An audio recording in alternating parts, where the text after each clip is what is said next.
Funding for This Is Nashville comes from you, our listeners, and Music City Prep Clinic, Nashville-based provider for PrEP, and offering comprehensive sexual health services in an environment designed to be safe, professional, and shame-free. Learn more at musiccityprep.org. I'm Khalil Colonna, and this is Nashville. Education works best when the environment is one that is conducive to learning. What does that mean? All right. Very little disruption, engaging lesson plans, and most importantly, the students opt in to what the teacher has to offer. This is not always the case. Some people, after all, and students are people after all, and they have good days and bad days just like the rest of us. But when a student who is having a tough time needs some redirection, what is the best way to help them? In the past, it meant suspension or time out of the classroom, which is the antithesis to education. They have to be in the classroom. There is a different approach growing that is getting more and more attention. It's called restorative practices. Regular listeners may be familiar with this topic. We touched on it for our profile episode of Dr. Rich Milner, Vanderbilt. You can listen back at thisisnashville.org or wherever you get your podcasts. Now, so what are the restorative practices in education? And how does it play out in the classroom? Well, my next guests are here to explain. Laura Fittz is a Ph.D. candidate at Vanderbilt University who explores restorative practices in education. And Mary-Owen Holmes is a teacher at Glencliff High School who facilitates the Peace Team. Laura, Mary-Owen, thank you so much for being here. Welcome to This is Nashville. Thank you. Thank you. All right, so I'm going to start at the beginning to get a greater understanding. Laura, tell us, what are restorative practices? I think that depends on who you ask.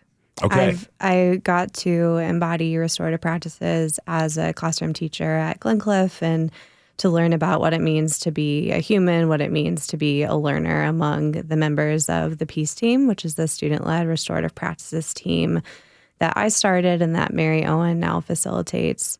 But as a researcher at Vanderbilt, I've gotten to read a lot of the research around restorative practices. And what I've found is that basically what restorative practices is depends on who you ask.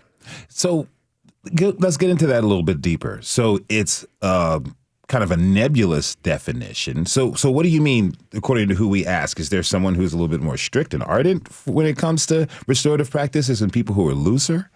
I think it just is confusing of what people think restorative practices is and then how they implement that in their schools. Another thing that is problematic is that typically the Western conception of restorative practices comes from the International Institute of Restorative Practices, which is a organization in Pennsylvania that was founded by white men. And they have taken some ideas from indigenous people around the world and commodified them into a training that a lot of schools use or their trainings are based on. And so something that often gets missed in restorative practices is those key indigenous philosophies, and people instead focus on like the things you're supposed to do with restorative practices. A lot of the literature focuses on circles, just meeting in circles without a lot of contextual understanding of what the purpose of those circles are. I would say, based on my understanding of restorative practices, which originated in just from trainings with IIRP, but now is going back to indigenous perspectives, is a paradigm shift in thinking about how we interact with other humans that focuses on building relationships and repairing harm when it occurs. Can you tell me a little bit about some of the indigenous principles that are the foundation of restorative practices? Yes, so indigenous people from around the world have really centered the importance of community, of relationship building, of seeing everyone in the community as an important part of that community, and leveraging the community when harm occurs to solve that harm and to make things whole. I have focused mostly on the indigenous peoples in North America. So like the Navajo talk about community as a circle where every person is a point on that circle. We are all equidistant from each other. We're all equal in that space. And so one, we need to have a responsibility of our importance in the community, but also a release that we're just one part of the community. And we don't want to harm each other because we're part of this circle, we're part of this community. But when harm occurs, we can leverage that community to understand what happened, what everyone needs in order to heal from the harm and to move together.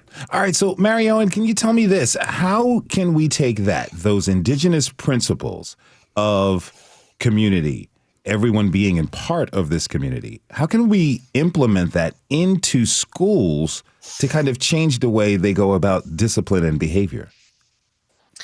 I think a huge part of it is it starts from day one that the children meet you in your classroom.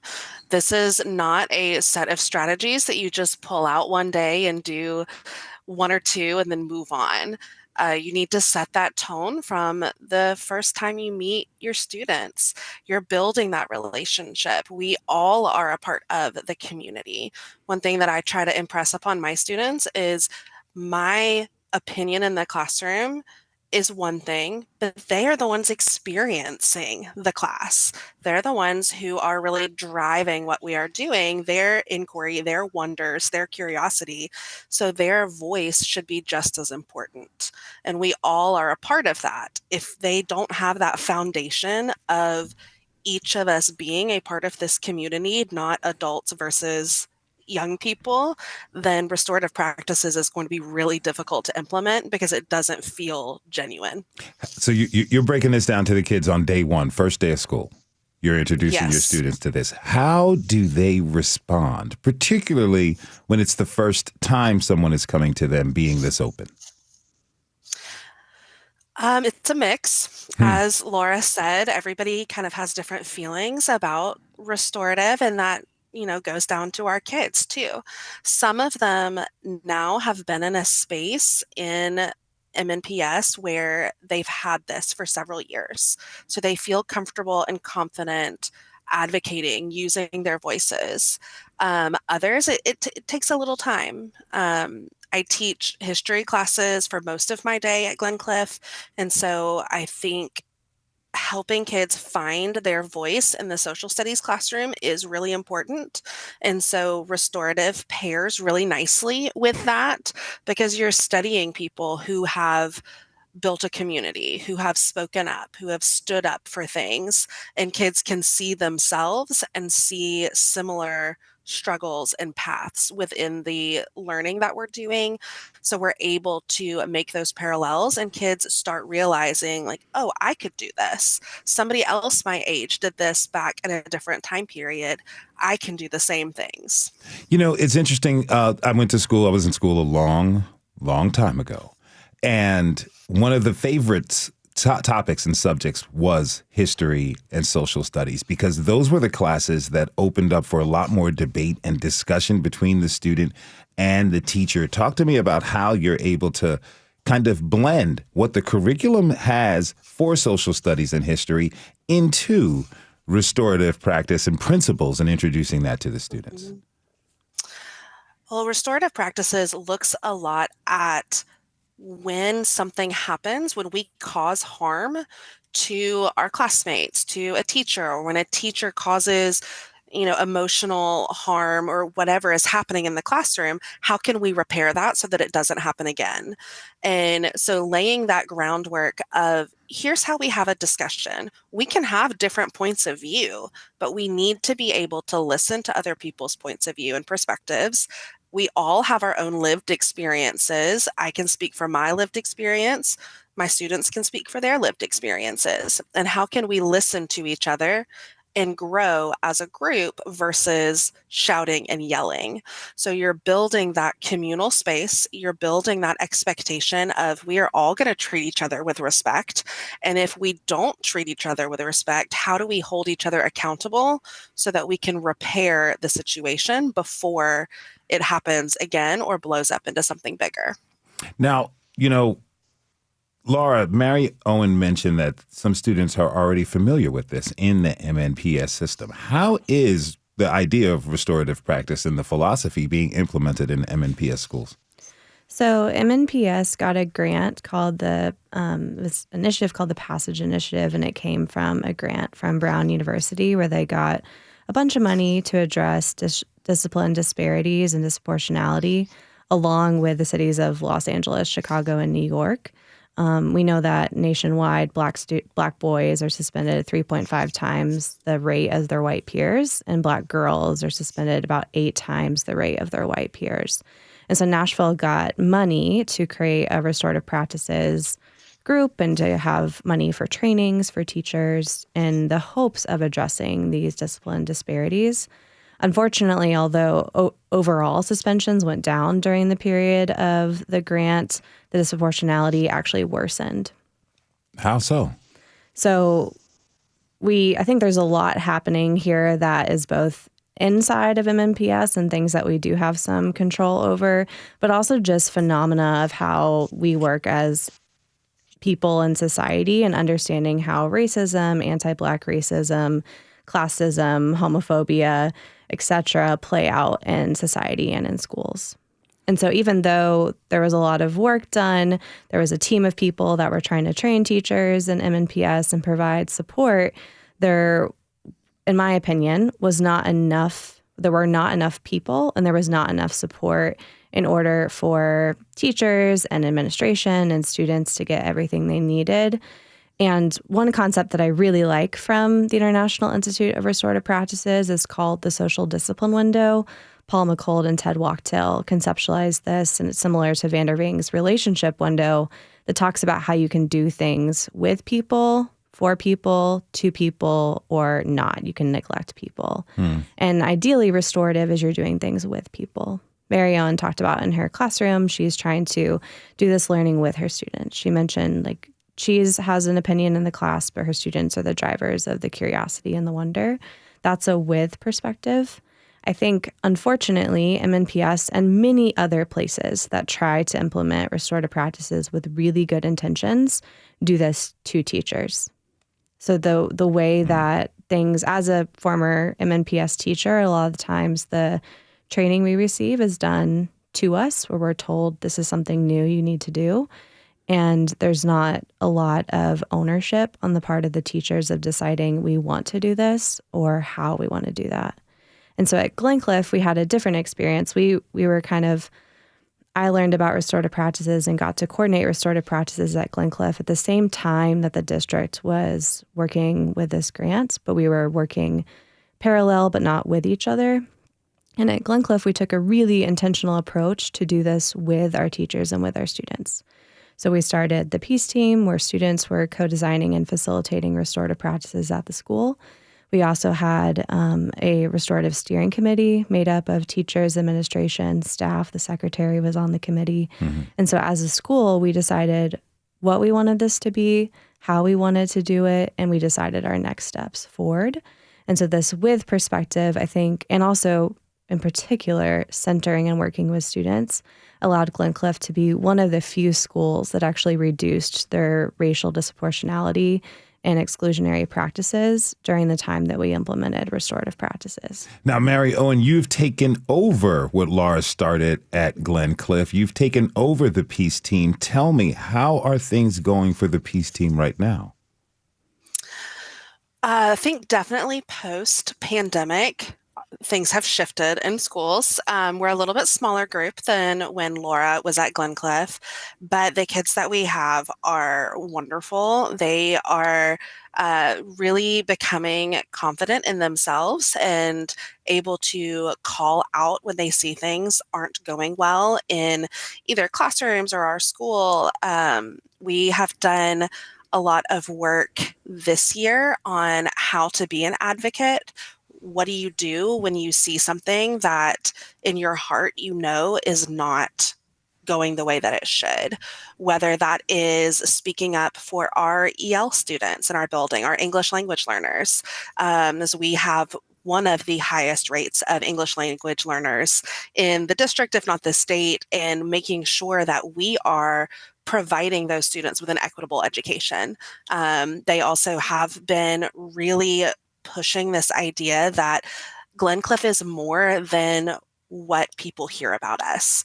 We have great students here. We have great teachers here, and the students want that story to be out. And so Peace Team has been working hard on how do we change the reputation that our school has within the community.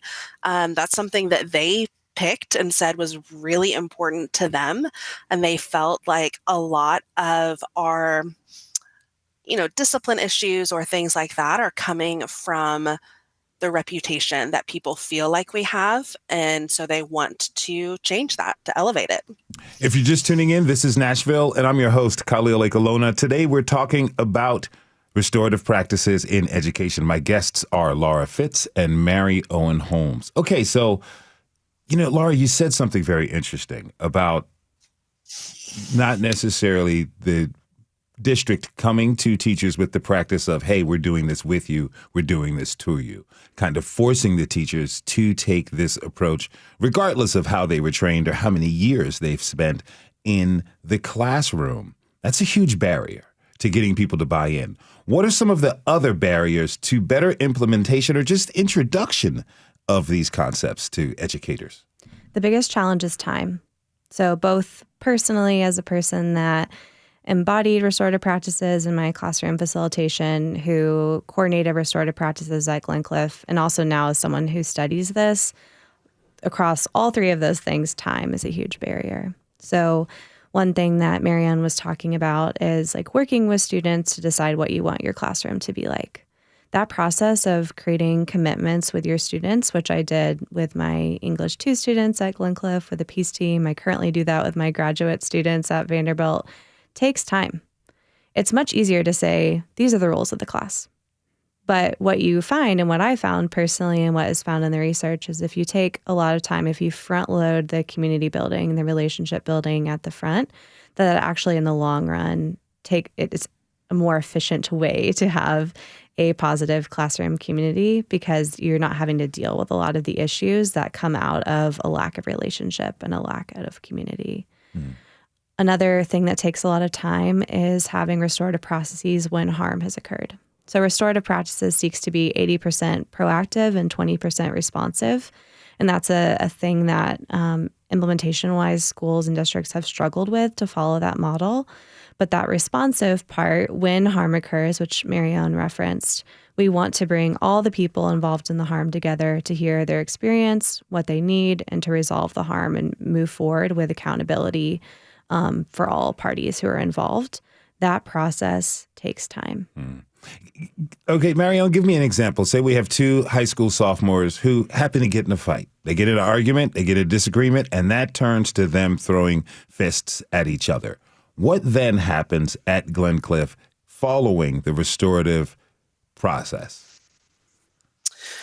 Well, we are lucky at Glencliff to have a restorative practices specialist who's here with us full time. Laura used to do some of that work when she was here as well. And our restorative practices specialist is really a part of that situation. After, the kids are getting into a disagreement or an altercation, then Casey is brought in to help with that situation. Laura might be able to give you a little bit more insight into what that looks like from the adult perspective, since she has been in those meetings before. But, separate them at first, give them that chance to re-regulate. So when we become dysregulated, we are not able to make good decisions. We're not able to speak to what's going on. We need that time and opportunity to regulate ourselves. And kids, students of all ages need help doing that. Adults need help doing that sometimes. So a lot of what Casey does is providing that space for students to regulate, to calm down, to unflip their lid, and then later have that space to, okay, now what do we do? How do we help you brainstorm ways to keep this from happening again? What caused this argument in the first place? How do we bring you two back together to have a conversation so that once the discipline side of this is done, we can repair that harm and keep further harm from happening in the future? And can this happen in many different ways? Years ago, I was an educator, taught at a school for kids who got kicked out of high school in Los Angeles. There were a lot of problems between the kids because they lived in different neighborhoods, different gang rivaled neighborhoods. And that would kind of spill over into the classroom. One day we bought a ping pong table and we said, instead of fighting, handle your problems here. Pretty soon that ping pong table became the most popular thing on the school yard. Is that in some sort a little bit of a restorative practice, like conflict resolution done in a different way? Mary-Owen? I mean, it sounds like it is to me. You're giving them a outlet. You're giving them a space. I know our restorative center here at Glencliff has similar things. They have a little sandbox to play in. They have a punching bag if needed. There's Play-Doh. There's things for kids to do to take the aggression out in a different manner. Now tell me this, what does MNPS need to do to implement more restorative practices district-wide? I think from my perspective as a current classroom teacher, we need time, as Laura said. I mean, it takes a lot of time to think through the planning, to think through how we establish a classroom community that's welcoming and equitable for all of our students. And, you know, we need that time. Mary-Owen Holmes is a teacher at Glencliff High School. She facilitates the Peace team. She's got a class to teach, so we're going to let her go. Mary-Owen, thanks so much for being with us today. Thank you. Laura Fittz is going to stick with us through the break. When we come back, we'll dive deeper into the philosophy of restorative practices in education, and we'll discover some of the best practices for implementation. Stay with us. This is Nashville.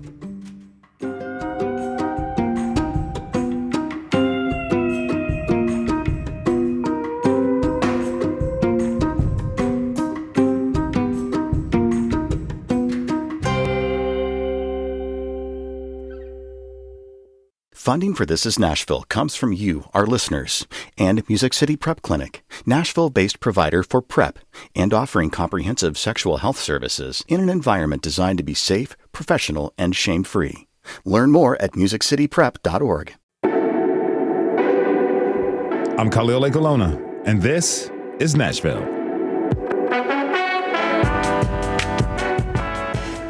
We're talking about restorative practices in education. These are methods to keep students in the classroom and engaged in ways that helps them solve conflicts. Now, before the break, we learned about a program at MNPS, and now let's dive a little bit deeper into the philosophy of restorative education. Joining me now is Daren Dickson, Chief Culture Officer at Valor Collegiate Academies. Daren, thanks for being with us today. Thanks for having me. Okay, so what is Valor Collegiate Academies? What do you guys do there? So we are a small charter management organization in Southeast Nashville, and so we run 2 middle schools and the high school, about 2,000 kids, and we're a publicly funded charter school, and I have a deep background in restorative practices, so we designed the model from the beginning with restorative practices in mind. So day one, Valor was opened as a school that implements restorative practices. Yes. Okay, so compared to your experience in other education settings and other schools, how is that playing out at Valor right now?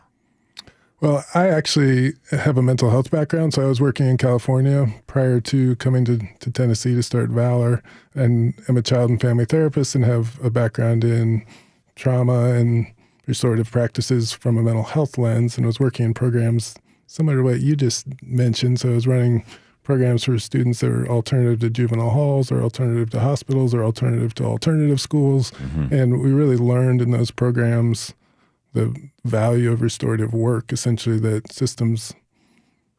kids don't fail systems, that systems fail kids, and we're seeing over and over the ways that these different systems didn't know how to work with kids. And so we had a no eject, no reject policy, which was really, we're not going to reject any student that needs our services, and we're not going to eject them for the behaviors that brought them in, which is really a restorative ethos, which is like, once you're in our community, you're in our community. And so to me, that's the foundation of a restorative approach, is like, we're all responsible for each other, and there's going to be hiccups, there's going to be rough moments, but we need to figure it out together.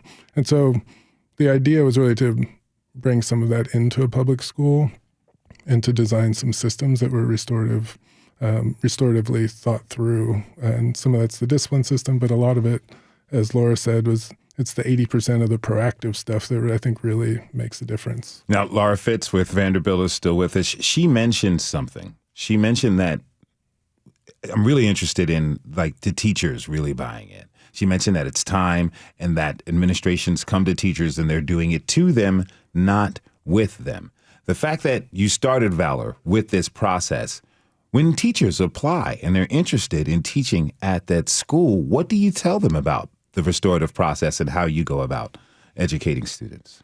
It's interesting. We don't use the word restorative that much. We use it, but I think the way we present it to our community is we really say this is a relationship-based culture, and this is a relationship-based approach to education, and that does require you to invest in relationships, and in particular, when those 3 students in your classroom that are having the hardest time, there's always they're just contractually obligated to have 3, I think, at some point. But those are the kids you're going to need to invest even more in relationship building because that's what they need. And so I think ultimately my experience as a mental health person coming in and working with educators for the first time is like educators' hearts are in the right place all the time. They actually just don't necessarily have the skills sometimes about how to work with some of the bigger behaviors or some of the things that can be dysregulating for them as teachers. Laura, I kind of want to pick up on that a little bit. I'm thinking about just in my career in education, and, I learned the ropes from people who were in the classroom for 25, 30 years. How do you take, and they're pretty set on how they approach a classroom, and they've been successful for the most part, but the idea of restorative practices might be something completely different to them. How do you, convince someone who's a veteran master teacher that this is an approach they should be considering taking? I think one of the fundamental pieces that you were kind of touching on, Daren, is that restorative practices is not something you're adding to your plate, but it is the plate. This is the philosophy with which you are approaching your role as a teacher, how you're conceptualizing what being a teacher means, what being a student means, and how you can be in community as a teacher with your students and how you can work toward learning together. I really wholeheartedly believe in being restorative about restorative practices. And so as a coordinator at Glencliff and now as a professor at Vanderbilt, I get to, as part of my Ph.D. program, I get to be an instructor for master's classes, is really listening to students, as I want to understand their perspective. I want to involve them in the community. So as teachers, we facilitated a lot of circles as teachers. We did lots of feedback to listen to our teachers of how they were feeling, what they were thinking about their experience with restorative practices and what they needed. And then to, as restorative practices tells us, to be part of community with these people, to proactively build relationships with them. And then in that 20% responsive, when they're resisting, to really humanize that resistance. We've all talked in here about, even Daren and I were joking ahead of the mic being on, of we needed to regulate ourselves because we're both in awe of getting to sit with you right now, Khalil. And so I was practicing box breathing. We were both trying to regulate ourselves. And so I think as adults, recognizing that we feel stressed too.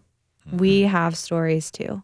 And so when we're being resistant to restorative practices, which really means we're being resistant to being vulnerable and in community and sharing power with our students, is that there's a reason for that. And that's valid. We're humans and we've all experienced our own things. And so trying to allow adults to the space to regulate themselves, whether that's through box breathing, whether that's for having practices in their classroom that allow them to be less stressed, whether that's one year our Peace team created a calming center for the teachers. So the first year's Peace team designed that restorative practices room that Mary-Owen mentioned that Casey Brandt, who is amazing, currently facilitates. But students designed the things that were in that room. They asked for the punching bag. They asked for the trampoline. They asked for the couch and pillows. Students actually built the sandbox. They also, a later year's Peace team, wanted to create a similar space for teachers. So that they too could come and have a space where they can regulate and de-stress. And so in one sentence, to answer your question, when I'm working with students or teachers or family members or anyone who are resistant to restorative practices, when they're resistant to being in community and being vulnerable and sharing power, I do my best to listen, to humanize them, to understand that there's a reason for their behavior, and to involve them in the community and to be restorative with them when I'm trying to facilitate the process of them embodying restorative practices. All right. Now, Daren, you gave us a little bit of your background that you worked in mental health and you worked at alternative schools with different students. But tell me, how did you come to this work? To restorative in in general or into the mental health work? In restorative in general. Give me your history timeline.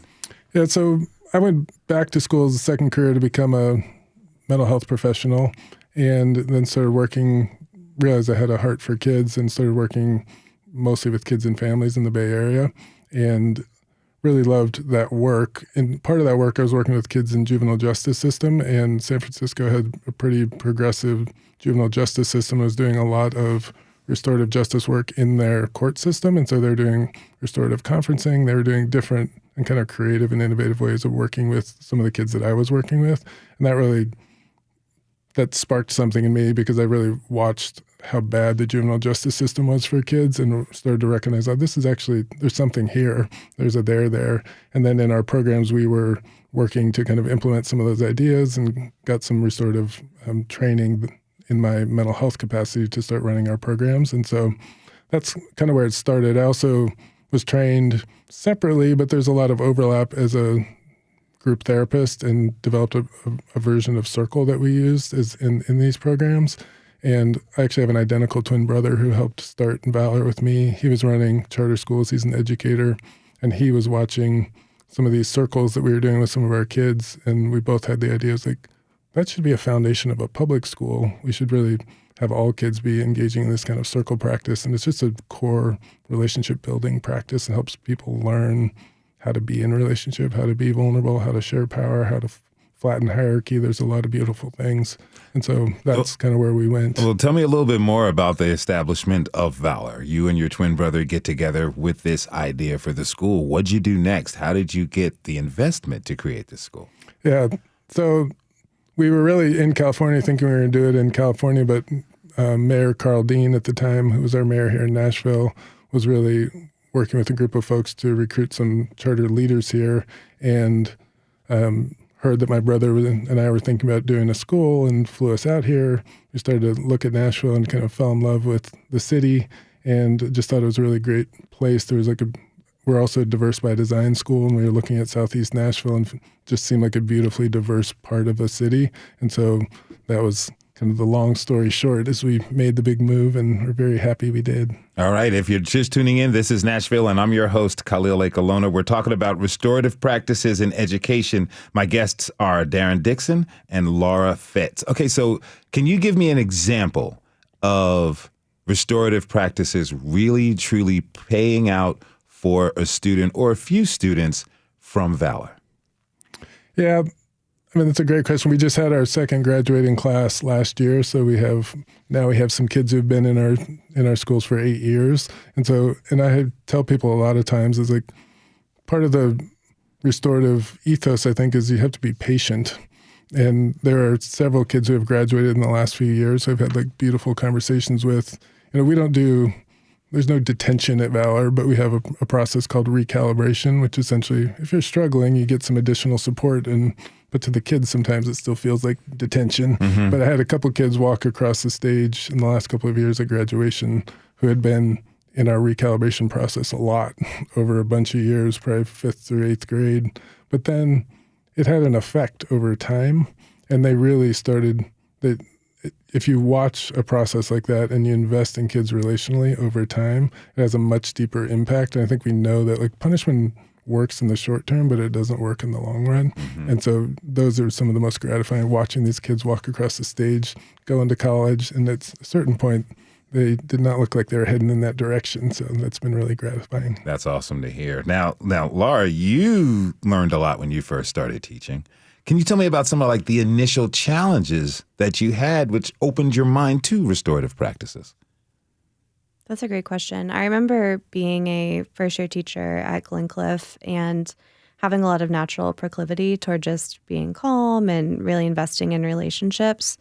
But I found it so frustrating that the rules of the school and the student handbook really tied my hands of what I could do when a student expressed certain behaviors. The only option I had was to write a referral, which for those who are not in education, this is a document, an online document where you say X student did X behavior and you send them out of your classroom, either immediately or eventually they're sent to a dean or to an assistant principal. And then that dean or assistant principal in the traditional school model decides punishment for that student. As a teacher, you are completely left out of the process. I never got to explain how whatever occurred impacted me. And I didn't get to have any say in what happened to repair the harm. So nothing happened. If I was the one who was harmed, or if another student was harmed, or if whoever, whatever was harmed, there was no say of the person who experienced that. And also that person was just cast out of my room, whether it was for in-school suspension, whether it was for detention, which you mentioned, or out-of-school suspension, and came back and was just back in my classroom without any conversation of what occurred. And so that student would understandably be very angry at me. And oftentimes the rift that originally caused me to write the referral would just grow. And we know, like, the research shows us that even missing one day of school has detrimental effects for students. And it doesn't make a lot of sense that if the point is for students to learn, and ostensibly they're learning in school, if we cast them out of school, how can they learn? They come back, they've missed the learning that's happened in the past couple of days. They've been disconnected from the community. And so they have a much understandably greater proclivity to reoffending, doing something harmful again, and then getting in a cycle that we understand now as the school to prison nexus, or the school to prison pipeline. How did you come to adjust that as you were getting your chops as a teacher? I loved listening to my students from the beginning. So I loved asking my students for feedback and understanding what they were experiencing. I also had fabulous colleagues. I have gotten where I am today because of the amazing people I've been surrounded with. My colleague, Lizzie Dutton, invited me to go to an International Institute of Restorative Practices training over at the Oasis Center. And what I learned there was not rocket science, but it helped give me language and a framework for how I could build relationships with my students and understand harm as a experience of stress and a form of communication, and the ability I had to facilitate repairing that harm versus punishing my students. I must just give some shout outs to Rashida Fatega. I went to a Vanderbilt Divinity School conference where I got to meet her. I got to listen to Michelle Alexander, the author of The New Jim Crow, and Howard Zehr, who is like the father of restorative practices in North America. He writes Changing Lenses, Restorative Practices for Our Time, and really understanding that there was an alternative way to think about relationships with people. We're going to take one more break. When we come back, we'll take a look at a possible future for education where restorative practices are embraced in all levels and what it would take to get there. Join the conversation by tweeting us at This Is Nashville. We'll be right back.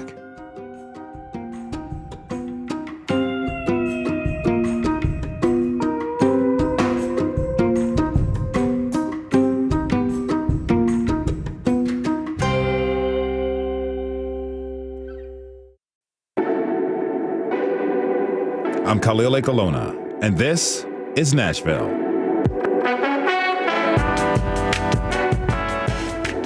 We've been discussing restorative practices in education. What is it, how it's implemented, and how it can impact students, their families, and the community. So what can a future of education look like if restorative practices are accepted nationally?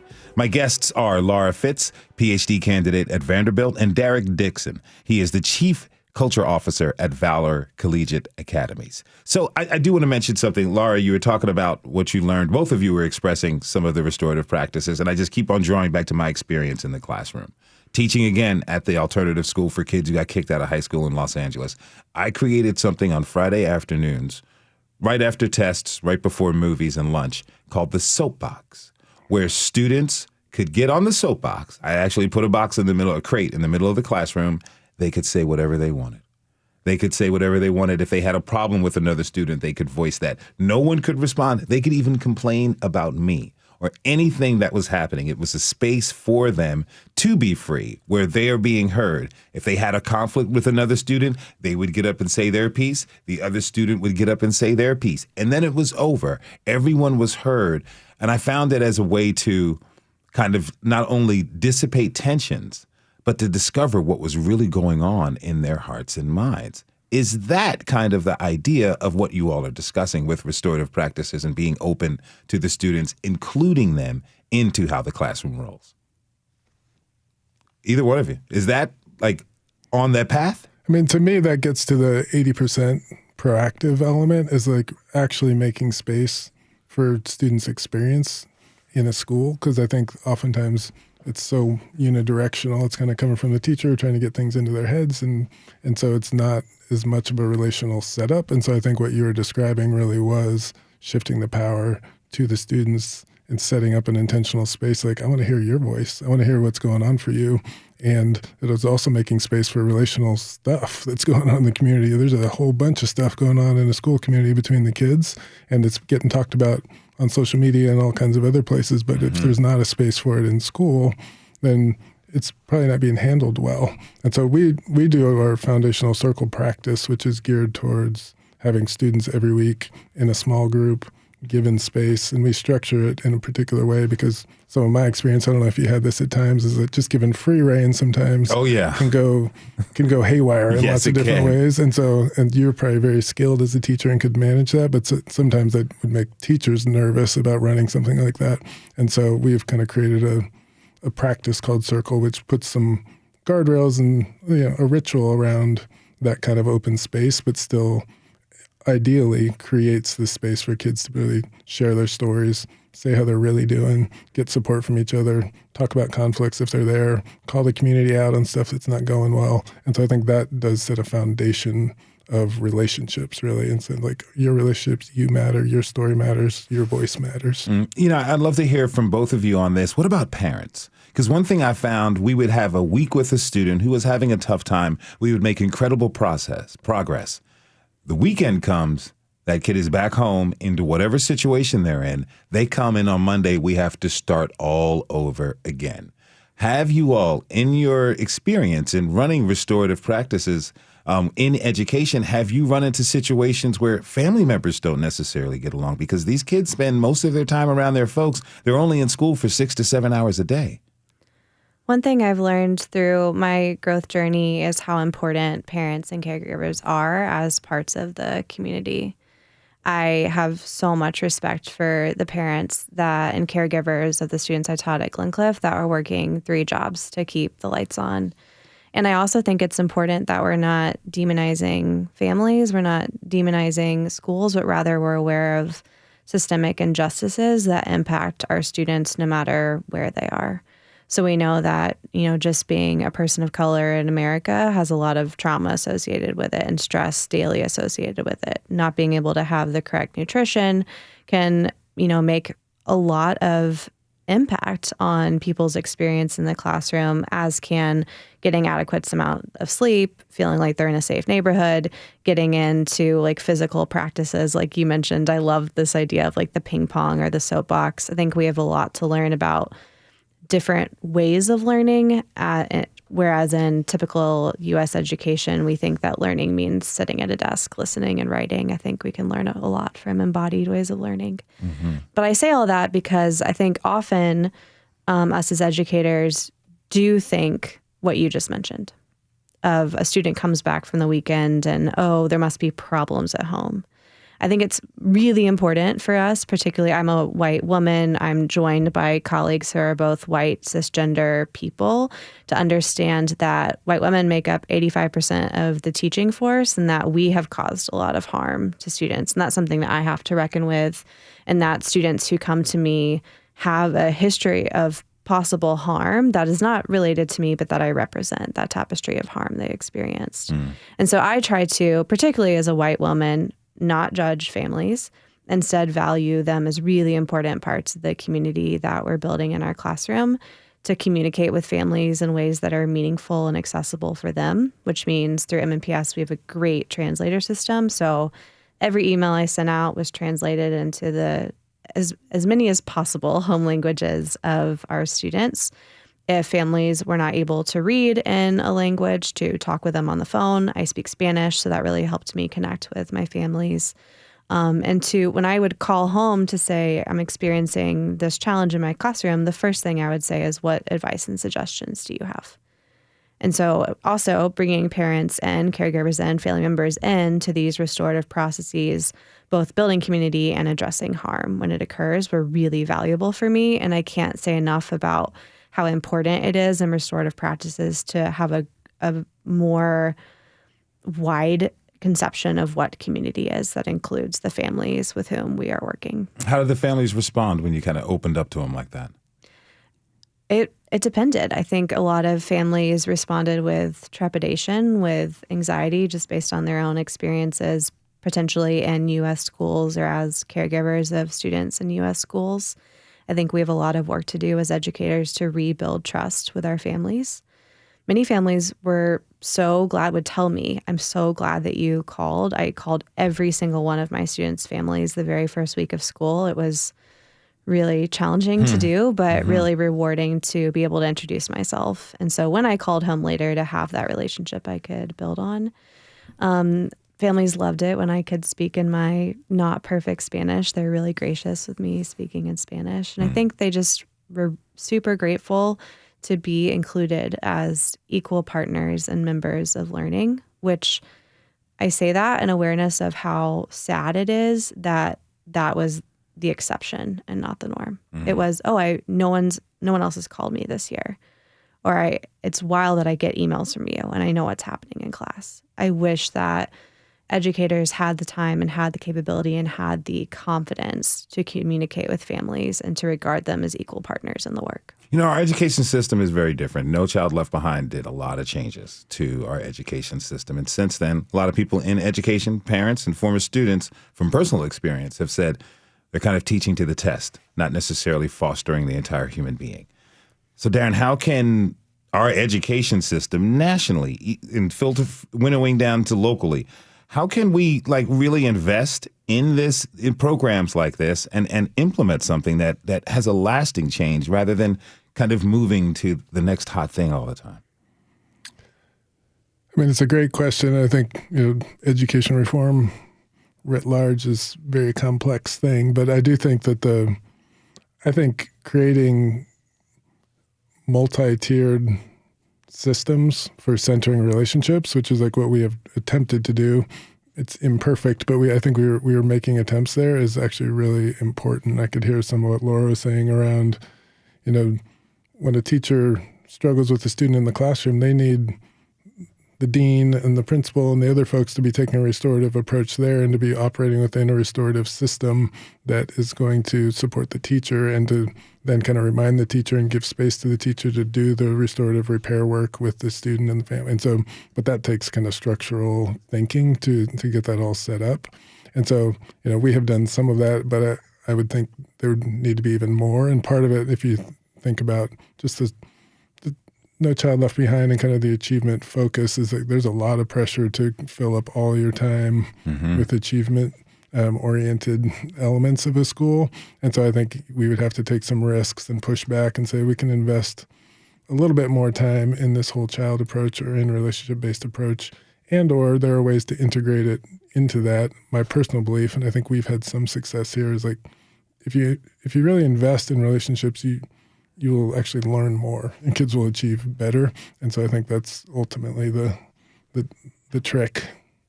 Laura. One thing that I think would help us in this process is understanding how brains work. We literally cannot learn when our lids are flipped, when we're acting out of the survival part of our brain and we're not able to access the critical thinking, problem solving, reasoning part of our brain. So it actually is somewhat ridiculous to think about we're going to focus on testing and we're not going to do all this kumbaya, social emotional learning, restorative practices stuff. Because instead, like I mentioned, first of all, this is the plate. It's not something added to the plate. And second of all, it's what makes the learning physically possible if we are attentive to how our brains work. And also if we know that there are literally no studies that show that punishment is an effective deterrent to challenging behavior. So if we ground ourselves in the research, if we listen to students and their families, then we know how to move forward based in data, based in science, and based in what our students and families are telling us that they need. What about putting certain things back into the general curriculum? A lot of things are gone. Home ec, shop class, PE, art, music classes. These things that were fundamental in the development of an entire human being have been stripped from education because of the focus on achievement.